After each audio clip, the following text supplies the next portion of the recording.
ശാന്തമായ ഒരു കൃഷിയിടത്തിലെ വലിയ മാവിൻ ചുവട്ടിൽ വിശ്രമിക്കാൻ നന്ദി എന്ന പശുവിന് വലിയ ഇഷ്ടമായിരുന്നു. ഒരു ദിവസം രാവിലെ അക്കി എന്നൊരു ചെറിയ ഉറുമ്പ് ഒരു പഞ്ചസാരത്തരിയും ചുമന്നുകൊണ്ട് നന്ദിയുടെ കാലുകൾക്കരികിലൂടെ ധൃതിയിൽ പാഞ്ഞുപോയി. നന്ദി മെല്ലെ ചിരിച്ചുകൊണ്ട് ചോദിച്ചു, "അക്കി, ഇത്രയും ചെറിയ കാര്യത്തിനു വേണ്ടി നീ എന്തിനാണ് ഇത്ര കഷ്ടപ്പെടുന്നത്?" അക്കി പുഞ്ചിരിച്ചുകൊണ്ട് പറഞ്ഞു, "ഓരോ ചെറിയ അധ്വാനവും എന്റെ ജീവിതത്തെ വലുതാക്കുന്നു." പെട്ടെന്ന് കാർമേഘങ്ങൾ ഉരുണ്ടുകൂടുകയും കനത്ത മഴ പെയ്യാൻ തുടങ്ങുകയും ചെയ്തു. മണ്ണിലുണ്ടായിരുന്ന അക്കിയുടെ ചെറിയ വീട്ടിൽ വെള്ളം നിറയാൻ തുടങ്ങി. വെള്ളപ്പൊക്കത്തിൽ നിന്ന് രക്ഷപ്പെടാനായി അക്കിക്ക് പിടിച്ചു കയറാൻ നന്ദി വേഗത്തിൽ തന്റെ വാൽ താഴ്ത്തിക്കൊടുത്തു.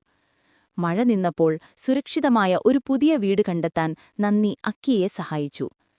അക്കി മുകളിലേക്ക് നോക്കി പറഞ്ഞു, "ഇന്ന് നിന്റെ വലിപ്പമാണ് എന്റെ ജീവൻ രക്ഷിച്ചത്." നന്ദി മറുപടി പറഞ്ഞു, "നിന്റെ ധൈര്യം ചെറിയ കാര്യങ്ങളുടെ ശക്തി എന്താണെന്ന് എനിക്ക് കാണിച്ചു തന്നു." അന്നുമുതൽ അവർ ഓരോ സൂര്യോദയത്തെയും ഒരുമിച്ച് വരവേറ്റു. വലുതായാലും ചെറുതായാലും ഈ ലോകത്തെല്ലാവർക്കും അവരുടേതായൊരു പ്രത്യേക ലക്ഷ്യമുണ്ടെന്ന് അവർ മനസ്സിലാക്കി.